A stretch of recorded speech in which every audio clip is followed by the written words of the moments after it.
संघर्ष आप देख रहे होंगे धरना लगातार चल रहा है और आप लोग जगह ये आप देख सकते हैं आज कितनी भयंकर भीड़ है। और यहाँ पर आप देख रहे होंगे चारों अपने अधिकारों को जाना। अधिकारों के लिए, अपनी मांगों के लिए धरने पे जरूर आइए। बहुत जल्द हम लोगों की मांगे पूरी होने वाली है। आपके अधिकारों को छीनने का जो प्रयास किया गया करके बताइएगा, आगे आपको दिखाते हैं। कर्मचारी एकता जिंदाबाद जिंदाबाद जिंदाबाद, आवाज दो आवाज दो आवाज दो कर्मचारी एकता जिंदाबाद जिंदाबाद जिंदाबाद, मांग हमारी पूरी हो चाहे जो मजबूरी हो। परसों के दिन कार दुर्घटना में जो दिक्कतें हुई, इस कारण रमेश भाई लोकबंधु हॉस्पिटल में एडमिट हैं, इलाज चल रहा है। और हमारे साथी आदित्य जी वो अपने घर पर दवाएं लेते हुए डॉक्टर की देखरेख में स्वास्थ्य लाभ आराम के साथ प्राप्त कर रहे हैं। हालांकि अभी हमारे साथी तिवारी जी गए हुए थे उनके हाल चाल लेने के लिए, और थोड़ा कार्य भी था। अपनी मांगों से संबंधित एक पत्र शासन को भेजना था, जिस कारण वो घर को गए हुए थे। बातचीत हाल चाल सारा लेके आए हैं, वो फिट है और आप सबके बीच आने के लिए बहुत ही ज्यादा उतावले थे, लेकिन उनको वहीं पे रोका गया क्योंकि सीने पे दर्द का मामला था, जिस कारण दिक्कतें बढ़ भी सकती थी, क्योंकि आने जाने में भी झटके लगते। प्लस यहाँ पर अगर आप सब लोगों का प्यार देखकर बोलना शुरू भी करते तो भी दिक्कतें उनकी बढ़ जाती, इस कारण उनको वहां पे रोका गया है। और बड़ा दुखद वो मंजर जब याद आता है तो रोंगटे खड़े हो जाते हैं, लेकिन शायद शासन सत्ता को ये चीज नहीं देख रहा है कि हम स्मारक कर्मचारियों पर एक से दुखों के पहाड़ टूट रहे हैं, वेतन भी होल्ड किए जा रहे हैं, कर्मचारी सस्पेंड किए जा रहे हैं, ट्रांसफर नोएडा भागलपुर किया जा रहा है, लेकिन हमारी पीड़ा को संज्ञान में कोई भी लेने के लिए तैयार नहीं। लेकिन आप सब हौसला बनाए रहें, क्योंकि वो समय दूर नहीं कि शासन सत्ता ने भी सुध हमारी ली है। और चूंकि टाइम आज लगभग 3 दिन हो चुका है उनसे मिले हुए, अब क्योंकि कल और परसों छुट्टी है, शासन बंद रहेगा, क्योंकि शनिवार रविवार को छुट्टी रहती है। मंडे का इंतजार हम लोगों को बड़ा ही बेसब्री से रहेगा कि कुछ और सब कुछ, बहुत कुछ जब मिलना होता है तो थोड़ी देर जरूर लगती है, लेकिन हम धैर्य के साथ बैठे हुए यहां पर ओएसडी महोदय के आश्वासन का इंतजार कर रहे हैं कि उन्होंने उस दिन वार्ता में ये चीजें कही थी, हमारी मांगों को सुना, और हम लोग भी अचंभित रह गए कि वहां पर बहुत ही बेकरारी के साथ हम लोगों का इंतजार हो रहा था। उनके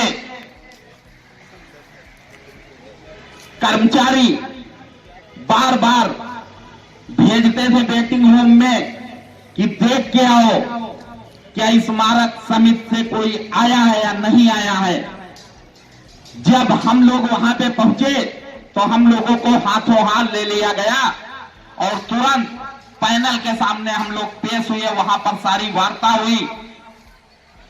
एसडी साहब ने, अन्य जो गणमान्य व्यक्ति मौजूद थे, सब लोगों ने हमारी सभी मांगों को गंभीरता पूर्वक सुना और ढाढ़स बनाया कि आप सब लोग जो धरना कर रहे हैं, जाइए धरने में अपना बैठिए और 3-4 दिन में हम आपकी समस्त मांगों को पूरा करके शासनादेश आपके मंच पे ही भिजवा कर अपने प्रतिनिधि के द्वारा धरना खत्म करवाएंगे। इंतजार कीजिए। सुन के प्रसन्नता भी हुई, जिसका कि बाद में यहां पर जब आंखों देखा दृश्य और हाल आप सभी को सुनाया गया तो यहां पर जयकारे भी लगने लगे। उस समय भी हम मंच पे बैठे हुए ये चीज कह रहे थे, जयकारे अभी आवश्यकता नहीं है, क्योंकि पहले हमारे जब शासनादेश यहां पर आ जाए तब हम केवल जयकारा लगाएंगे, पहले नहीं। क्योंकि शासन सत्ता ने जो वादा किया है वो, चूंकि 14 हमारे जो सचिव हैं उनके द्वारा जब मीटिंग होगी उसके बाद कोई भी निर्णय लेंगे। हो सकता है 14 के 14 जो हमारे प्रमुख सचिव हैं वो एक साथ इन चंद दिनों में हो सकता है उपस्थित ना हो पाए, क्योंकि कोई मजबूरी भी हो सकती है। तो ये मान के चले लगभग 1 हफ्ता वो भी मंडे को पूरा हो जाएगा। तब तक हम लोग धैर्य के साथ उस आश्वासन का इंतजार करते हैं कि हम लोगों के बीच जब शासनादेश आएगा तभी हम लोग यहां पर खुशियां मनाएंगे और जयकारे लगाएंगे। साथियों, हम सब उस क्षण और उस दिन का बड़ी बेसब्री से इंतजार कर रहे हैं। वह ईश्वर से प्रार्थना भी कर रहे हैं कि जल्द ही वो क्षण और वो दिन हमारे इस धरने पर बैठे समस्त साथी और आप सब सहभागीगण सबको बेसब्री से उस क्षण की प्रतीक्षा है कि वो क्षण ईश्वर किस दिन और किस समय हमारे बीच लाएगा। उस दिन हम ईश्वर का भी धन्यवाद अदा करेंगे और अपने अधिकारी व मुख्यमंत्री जी का भी धन्यवाद अदा करेंगे। और एक चीज जो बहुत ही हमको कचोटती है, आज तक हमारे अधिकारियों ने हमने जो भी मांगा उनसे कि मांगे हमारी आगे बढ़ाइए, हमको ये तकलीफें हैं, उन्होंने कभी नहीं बढ़ाया, क्योंकि वो मलाइयां काट रहे थे कुर्सी पर बैठे हुए कि ये करेंगे तो क्या करेंगे, क्योंकि ये चंद लोग हैं और अगर ये दिक्कत करते हैं तो इधर से उधर 2-4 बार पलटेंगे, बस सब मामला ठीक हो जाएगा। लेकिन हम आपके बहुत ही ज्यादा सबके आभारी हैं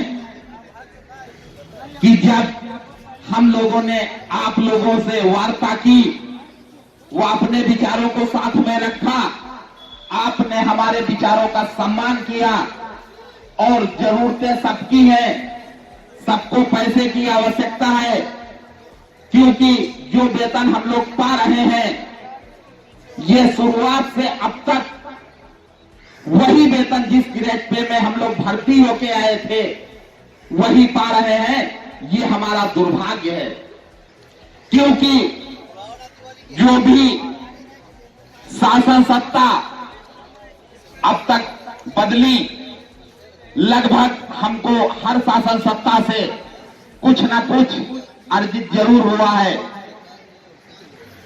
मायावती जी के कार्यकाल में तो हम लोग भर्ती होके आए थे, उन्होंने हमें नौकरी दिया, हम उनके शुक्रगुजार हैं।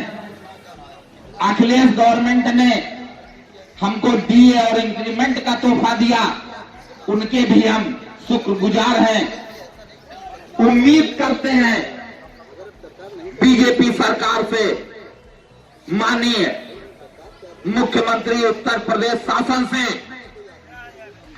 कि आप हमारी जल्दी से जल्दी सुधि लें और हम लोगों को हमारे सारे लाभ दिलाएं, क्योंकि आपका जो विशेष नारा है कि सबका साथ और सबका विकास, तो उस कड़ी में हमको भी जोड़िए, क्योंकि हम भी वंचित हैं अपने अधिकारों और हकों से, वो हमको मिले। और इस बार उम्मीद है आपसे कि हमको सारे अधिकार हमारे दे दीजिए, ताकि हमको भविष्य में और किसी से कुछ भी मांगना ना पड़े। यही उम्मीद आपसे हम करते हैं।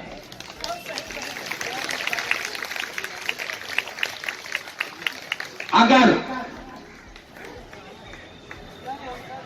आप हमारी जल्दी से जल्दी सुधि लें, और जबकि उम्मीद है, क्योंकि हमको कुछ आपको देना ही नहीं है, सारा पैसा आपने बजट के रूप में हमको दे रखा है, उसमें बढ़ाना घटाना कुछ है नहीं, क्योंकि वही पैसा लगभग पर्याप्त है हमारे लिए, क्योंकि हमारा पुनरीक्षित वेतन मई एरियर 7 पे सारा का सारा पैसा आपने बजट के रूप में हमको दे रखा है। अब की भी आपने वही कार्य किया जो कि सराहनीय है, उसकी हम प्रशंसा करते हैं। बस अगर दुख है तो इतना कि आपने बजट तो दिया है, लेकिन वो आदेश नहीं दिए कि जिससे वो पैसा खर्च हो सके।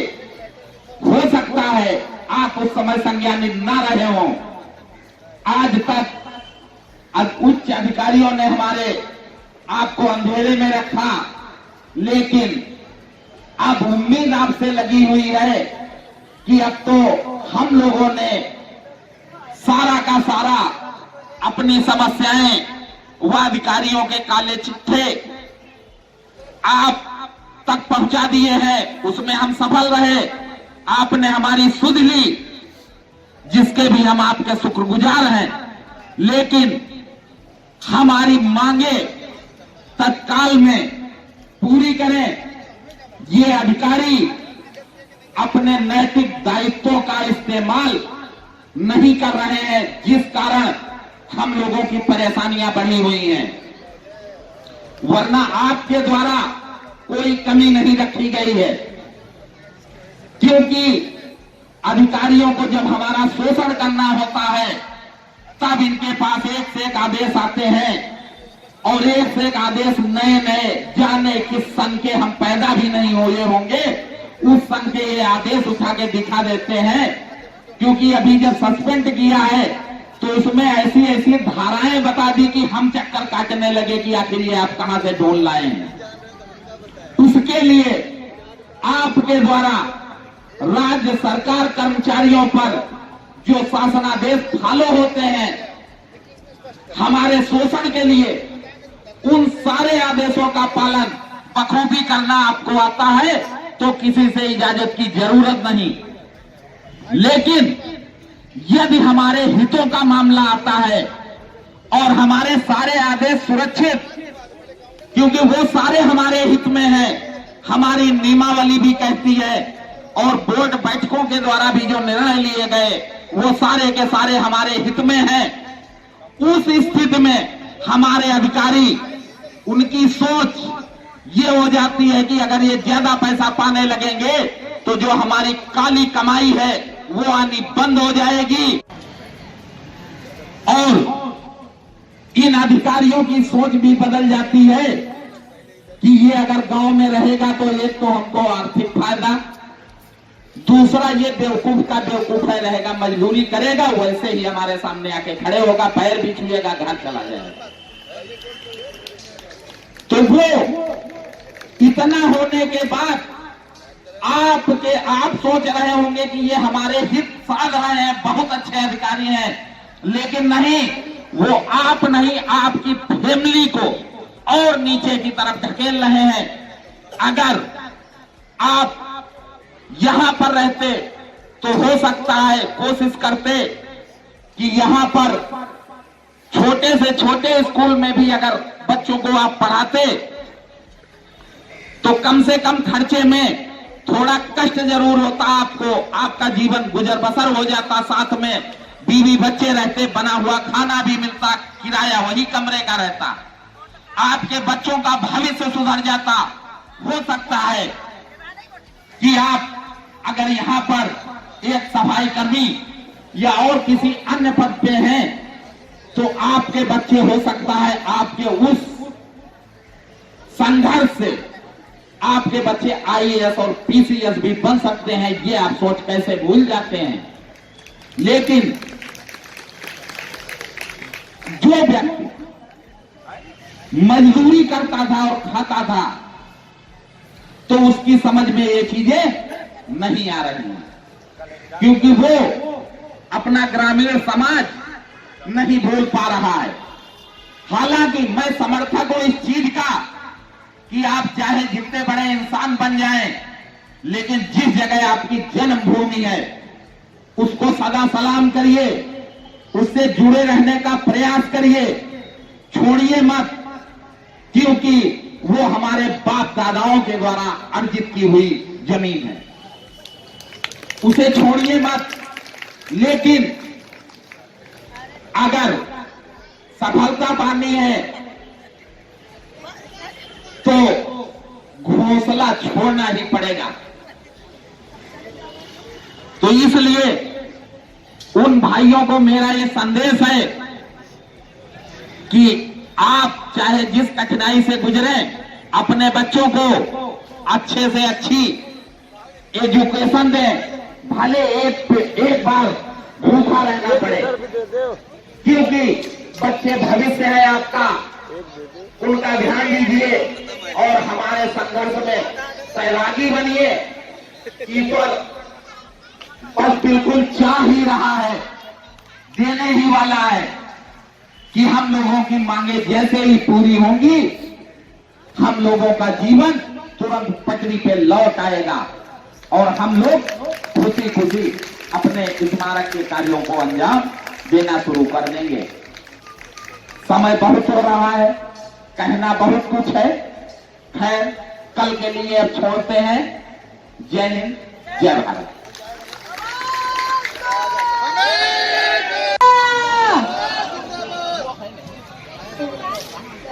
भारत माता की इंकलाब, इंकलाब, भारत माता की, भारत माता की।